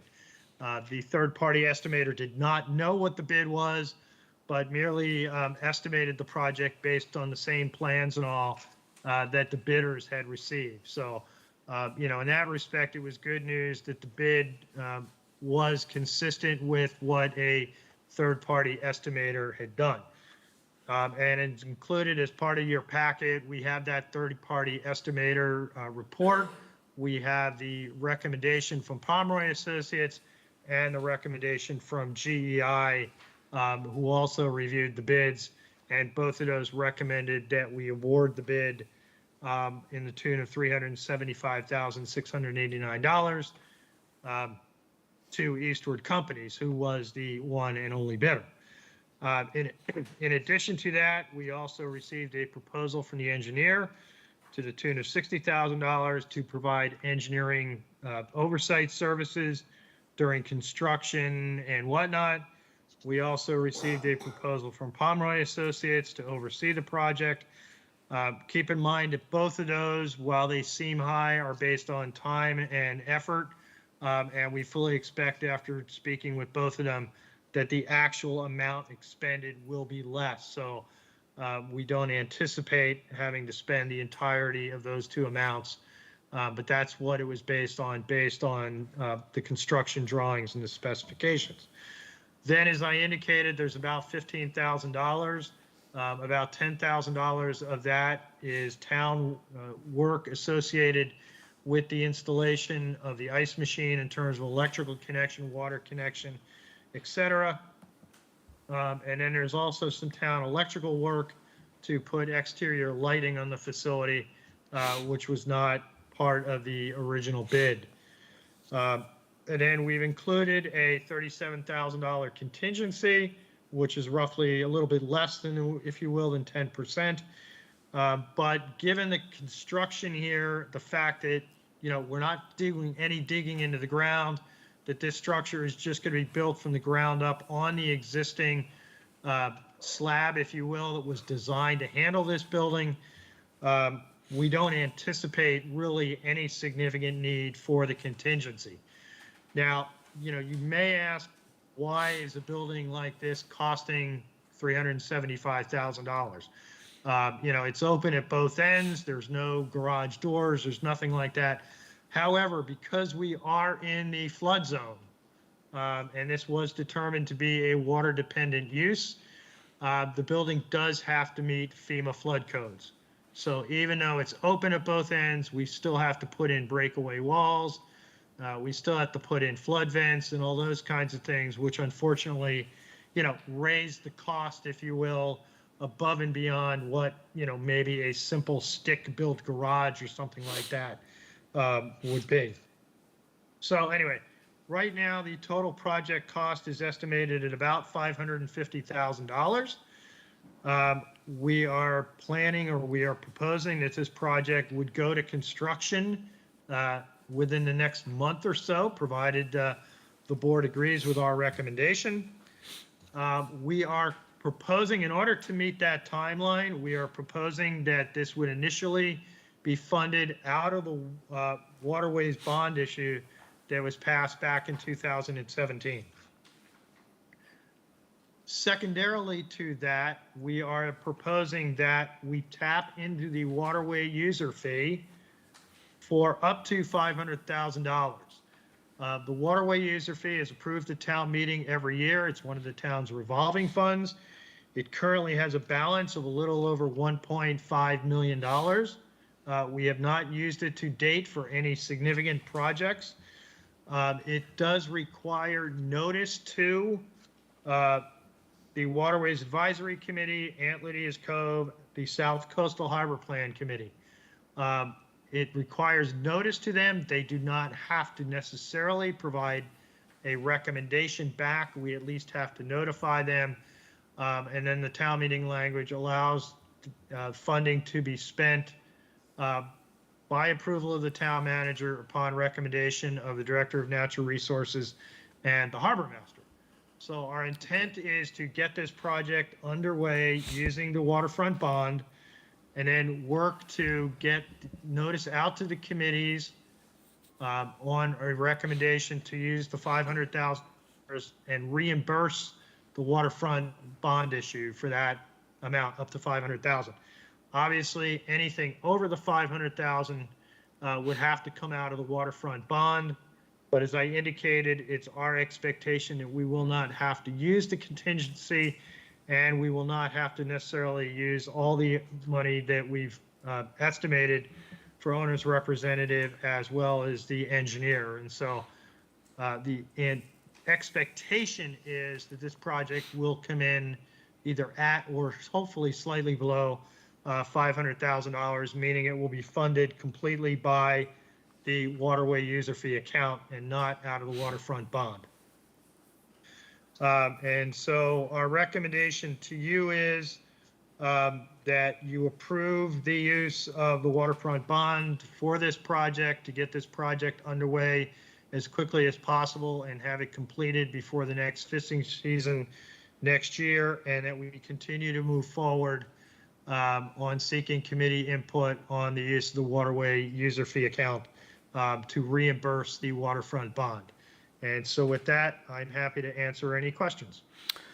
Well, thank you very much, Dr. Bob, for a very complete report, and I'm going to turf it off to the board. Mr. Meadows is first here, and then onward and upward. Mr. Meadows. Thank you, Mr. Chair. No, thank you, Dr. Duncanson, for the report. I understand that, I understand the need for this project. I know this is something that has been discussed, previously and I think some people wanted it sooner than later anyway. I understand the design. I think the design makes sense. The need is there. The support, I think, will actually be there for this. Hopefully it does come in under budget. That's always be a nice little bonus. That's always the desire from us. The only question, and I just want to kind of, it's going to be the kind of the elephant in the room, is the process of the wolf releasing the protocol we're following with spending the money. Because I do think the spirit of the input from the committees was to go out and, get input from the various committees that we have identified. Granted, they are not obligated to provide that input, but it is the spirit of what we wanted to do. This one, we're kind of saying, and I get the timing of it. I completely, and I support it, and I think I would actually support moving forward with this, even after what I'm about to say, but I do want to be cautious moving forward that we are staying within the spirit of we want to give the committees their chance for input. Mm-hmm. And they may or may not do that. And that's entirely up to them. They may not post a meeting in due time or whatever, but they have that opportunity. And as these projects move forward, that we don't give the sense that, okay, well, the select board signing off on these, what we say doesn't matter, or what, I want to be very conscious of what we're doing in that process. So, because I think sometimes these committees, and if we add another committee down the road, I think they want to actually feel that their input is valued as part of the process. So that I just want to just put that on the table. I do support this project. I think the need is there, and I think that the utilization of it will be full. So it's not a wasted project, but I think it's something that we should move forward. And I understand the timetable, and I think you're right in saying we need to kind of get this thing rolling as quickly as possible, to hit certain seasonal element deadlines that we're going to have to be dealing with. So that's my 2 cents for the moment. Thank you, Mr. Metters. Mr. Nacastro. Yeah, thank you, Mr. Chairman. So I don't have the bylaw in before me, but I remember inputting into that at the time. Who makes the decision? Is it the town manager or the select board? It's the town manager, and I included in the memo the actual language from the bylaw. And with your permission, I'll read that. It says, the Department of Natural Resources, after consultation and recommendation, if any, from the Waterways Advisory Committee, the Antladius Cove Committee, the South Coastal Harbor Plan Committee, and Harbor Master, with approval of the town manager, shall be authorized to expend from said fund without further appropriation. And town meeting in fiscal '23 set a limit of $500,000 from that account. Originally, it was $100,000, and over the last couple of years, working with the finance director, I've asked to increase that amount, recognizing that we had a bigger pot of money available, and we do have some big ticket items coming along, like the fish pier bulkhead and things like that, where $100,000, while important, didn't go a long way for some of these bigger ticket projects. So is it your intention, since you're the Director of Natural Resources, to consult first with these 3 committees before you commit the contract? It would be my intent right now, in order to meet our tight timelines, and we have had discussions with Eastward Homes. They have agreed to hold their bid for a longer period of time than normal. Normally it's 30 days. We're already pretty much up to that time.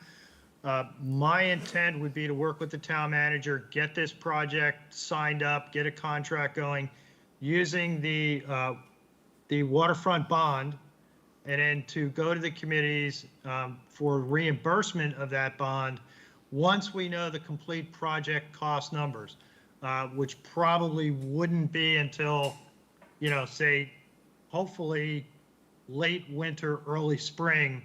The project would be complete. We'd know the final absolute numbers. Right now we're working with 550,000, but as I indicated, we don't think we don't think we're gonna need all that much.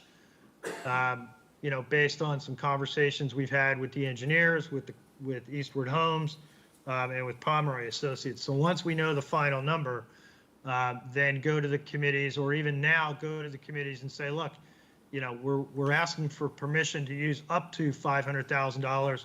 We anticipate it may be less than that. Is it possible to include in the contracts, or contracts, a contingency that payment is subject to this process under the bylaws being completed? I mean, these committees have no veto power over it, but you are required to consult with them and the town, get the town manager's approval as well before the money can be expended. I'm agreeing with Mr. Metters. I just think we have a bylaw. We need to make sure we honor the intent and letter of the bylaw.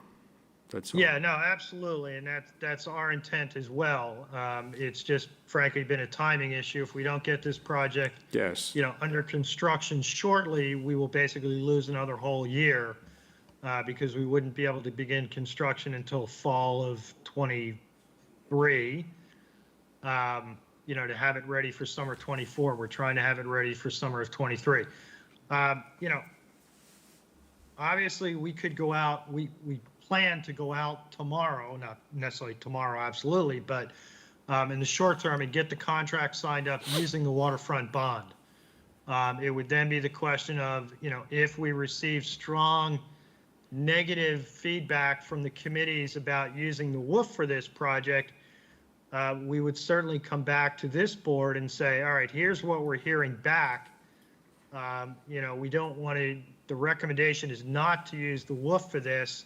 That means this project will remain coming out of the waterfront bond money, and that may impact future projects, you know, within the waterfront bond.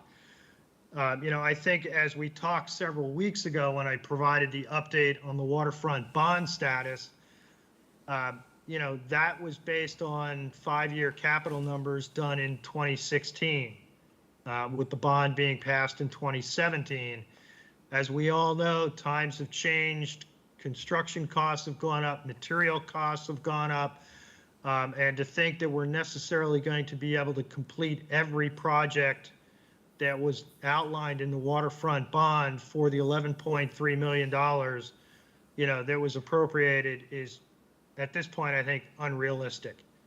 There will need to be future funding to fully carry out everything that was in the waterfront bond. You know, this is, as was previously alluded to, you know, this is turned into a priority project for the community, for the fishing community. And so that's why this project has been, I don't want to say fast-tracked, but moved right along, you know, upon completion of the, you know, the pier itself. And you may ask, well, why wasn't the building included as part of the pier project? Originally, that was the intent. However, it was clear that permitting-wise, to permit the building, the pier was basically rebuilt in the same footprint under the existing Chapter 91 license. To construct the building required additional permitting and FEMA review and whatnot, and we didn't want to jeopardize the timing of the pier to wait until all that other permitting had been completed.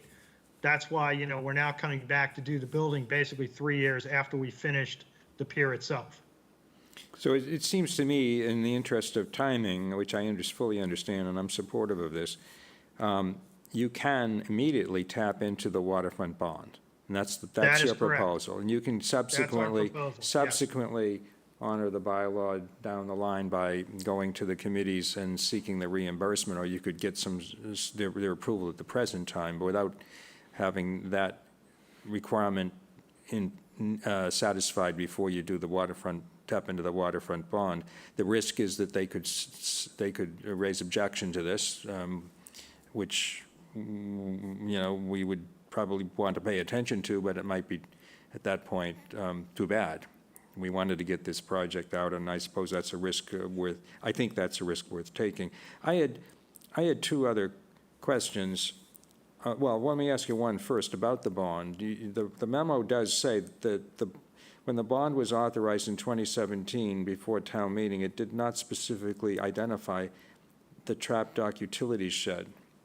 Can we use That that is money for correct. this?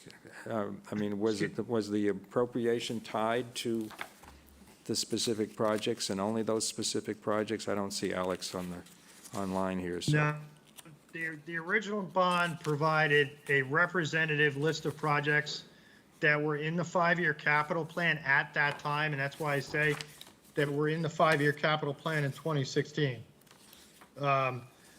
You know, we did not specifically say these are the only projects and these are the only amounts that are going to be spent. The bond was worded more generically than that, frankly, to give us the flexibility if something else came along, you know, we could deal with it without being tied to, hey, sorry, we can't do this project in the waterfront bond, you know? Okay. I have two other questions. In Mr. Pomeroy's evaluation and recommendation, he does indicate when he checked references on Eastward, he said that his company recently completed the Dennis Barn, DPW barn and transfer station project, for which Eastward was the general contractor. So was Pomeroy the project manager, do we know, for that project? I believe they were, but I don't know absolutely. I can certainly find out. Yeah. I mean, I don't mean to cast any discredit on anybody, but he is recommending Eastward to us. And that's one of his interaction presumably with Eastward in the Dennis project. Gave Yeah, him I some know I know perspective. Pomeroy's been involved in a number of the fire stations on the Cape. I'm not absolutely sure they did the Dennis DPW. Okay, well, he had some connection. It says Pomeroy recently completed the Dennis DPW barn. I'm not suggesting anything untoward about his conclusion, but I simply point that out. Somewhat similarly, GEI Consultants, which is seeking the additional, to be the construction engineer for this project. They are the project engineer that designed the shelter. Yes. But they're looking also to perform this additional services during the construction phase, and they've given Yes. they've given an estimate of $60,000. Yep. But they are also a party that recommended Eastward. Is that common for? Yes. And again, I don't question their recommendation or the integrity of it, but Yeah, yes, the engineer of record, whoever designs a project, would also be the ones to evaluate the bids that were received and then make a recommendation to the town. You know, it's a little strange, if you will, in this case, because we only received the one bid. yeah. You know, normally the engineers would do the canvas of all the bids received, and then check all the references for everybody and then make a recommendation. In this case, because we only had one, it was, you know, that's all we had to work with. Well, their evaluations, both the GEI and Pomeroy, seem very solid to me. I certainly, again, don't wish to cast any aspersion on it. I just wanted to inquire about those 2 points. Thank you, Mr. Chairman. Thank you, Mr. Nacastro. Ms. Davis, you've had your hand up. Shereen? Thank you, Mr. Chair. Couple questions and comments. First off, the building design is very reminiscent of the former trap dock, and nice nod to the aesthetics of the area, and it would be a nice complement to both the harbor master's office and the trap dock to the other side of it. I just, as a matter of, to just reiterate the usage to the board of having a building on the dock. The state always somewhat frowns upon having any fish left stored in open air scenarios. So having a covered area would be a really good thing. There's a couple of things that I'm having. I just think that I brought this up before when it's come to to this dock. It's it's having an operational plan that goes along with having a facility. You know, we have somewhat of that over at the fish pier, and we have a wharfinger that oversees it daily. And I know from, based on my experience and people that I've done business with in and around the seafood industry in town, that, you know, oftentimes at Stage Harbor, there'll be a hoist that will break, or there'll be something that happens and it goes unattended for some time. And I just, as a matter of reference to either to our board or to the town manager, that I really strongly feel there should be some sort of oversight or formal operational oversight to the facility, especially now that there would be an ice machine involved in it. Ice machine, from my past experience having one there, we operated an ice company off that dock for a good 20 years, and you know, they break. And you know, we don't, you know, they'll need some repairs, and they'll need some maintenance work, and they'll need some daily, you know, maybe not daily, but they're going to have to be tended. I mean, it will be tended. And I know that we do have the lessees at the fish pier take care of that. The ice machines there.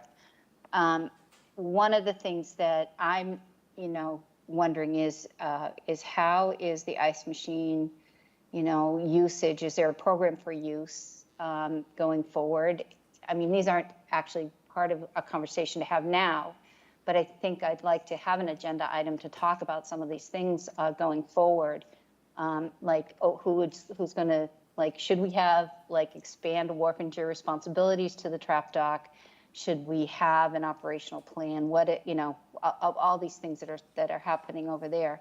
I mean, it gets a lot, as Dr. Bob had said, it gets a lot of usage. Right now, it's, you know, getting a lot of usage with the sea scallop industry, as well as the tuna season starting up again. And, you know, we have some of the guys that are monking and striper bass and dragging that have been utilized in that dock all summer long. So I guess for me, you know, I'd like to see that we look at that as either an agenda item or staff has a recommendation on that. I guess that's probably the way to go.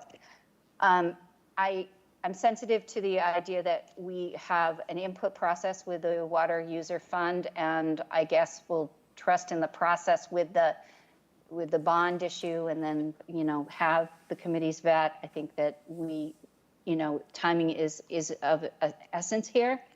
And, you know, we have a seasonal fisheries issue going forward. So I think I'm going to support the recommendation of the staff, and that's all I really have as a matter of comments, Mr. Chair. Thank you, Shireen. And Mr. Shell, please. Yeah, I'll try to be brief here. I have two questions.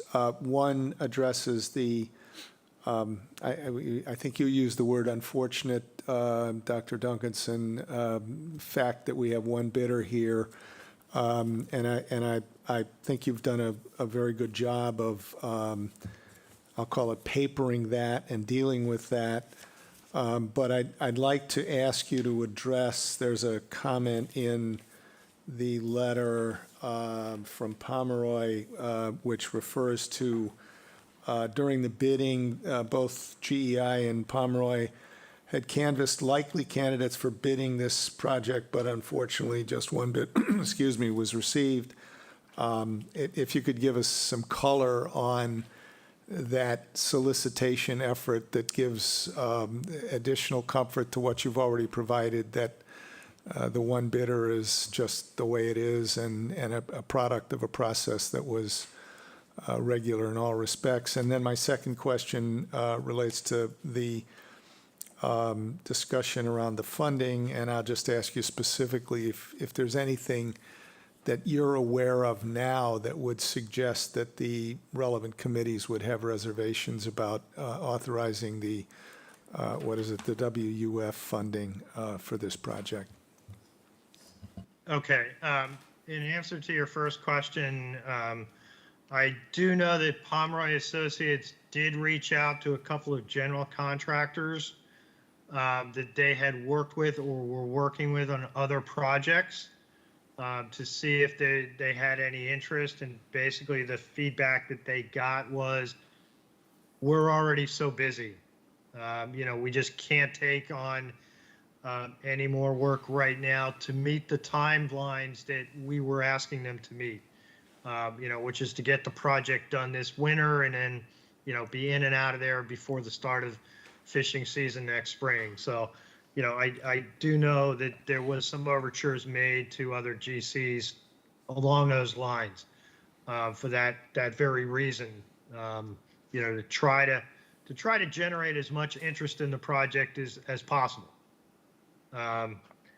With regard to your second comment, I am not aware of any issues with any of the committees, with the exception, if you will, of the Shellfish Advisory Committee, who are not currently, one of the committees that is officially asked to weigh in on utilization of the WOOF. As I indicated earlier, there was a proposed 2020 annual town meeting article that would have added the Shellfish Advisory Committee to that list. It has not gone forward in the last 2 years for a variety of reasons.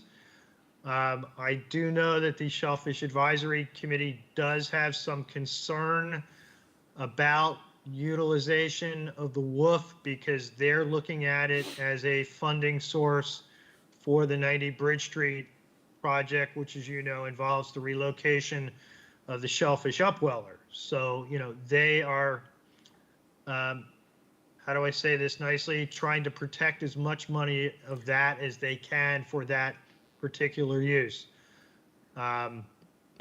So that's the only concern, if you will, that I am aware of. Other committee members that are aware of this project have indicated that, it seems like it's an appropriate use for the WOOF, which was designed specifically to help out waterfront infrastructure, procurement, construction, engineering, permitting, all the various things that are germane to this particular project.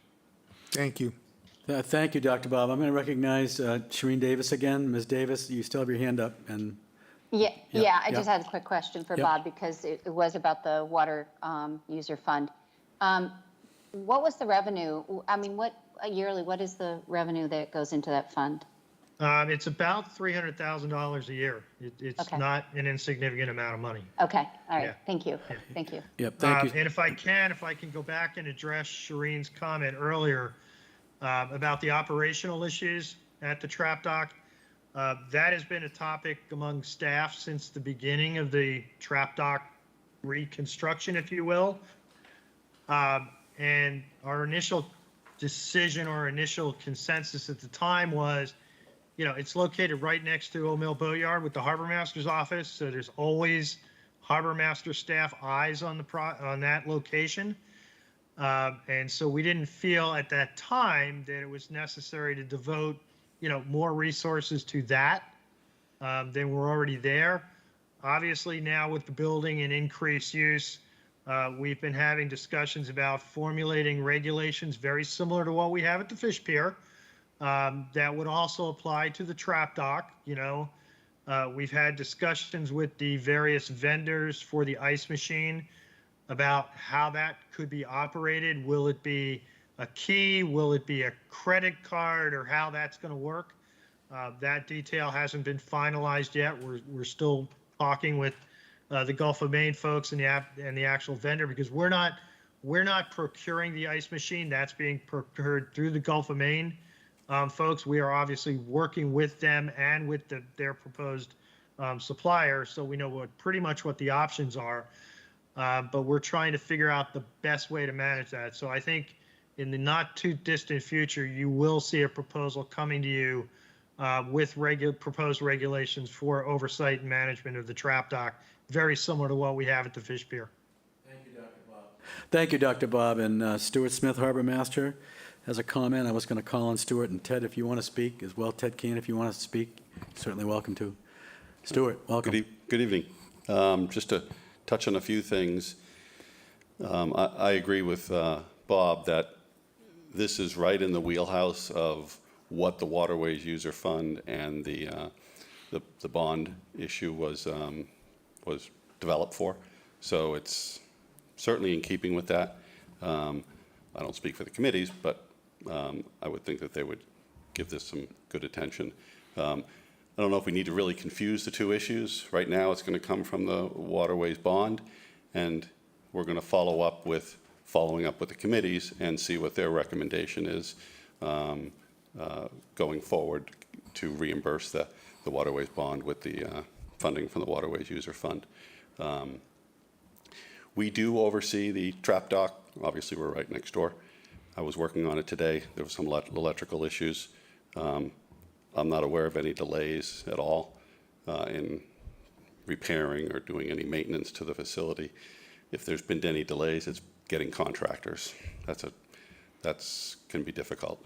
The other thing I wanted to mention was we do have a set of regulations currently that govern the use of the trap dock.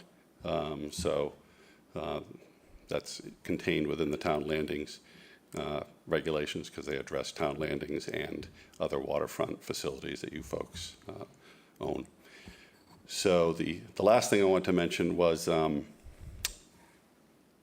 when we built the trap dock, we put all of the utilities, if you will, in a saltwater washdown, a freshwater lines, electrical lines, all contained in either PVC or stainless steel tubing and hardware, all of which is just sitting on the dock waiting for a building. We've already kind of started in that direction. You might notice the big saltwater expansion tank, that's going to go upstairs or in the loft area of the trap building. So I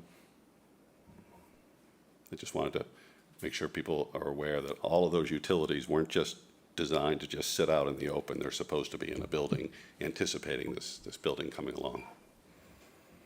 Thank you, Stuart. Thank you. Questions for Stuart? Corey, follow up? No, just to summarize a couple of things. So I think to your comment about keeping the two discussions about funding, clear, I agree. The 2017 waterfront bond article basically wanted to give us some flexibility. And not every single particular item was going to be listed. We have a kind of a pretty broad area of wish list items. And we know we're not going to get every one of them done. But the point of that bond was to allow for flexibility, which is what's happening here. So taking the money from the bond initially is exactly what we wanted to do. This is how it's playing out. So I'm comfortable with that. And I do also agree that the WOLF funding, this is something really ideal for those type of monies that we've collected. But we go through the process of getting input from the various boards and committees to continue the spirit of what with the bylaw, what our actions were. We get and then theoretically they're going to probably endorse it to go over. So we're going to cover base one.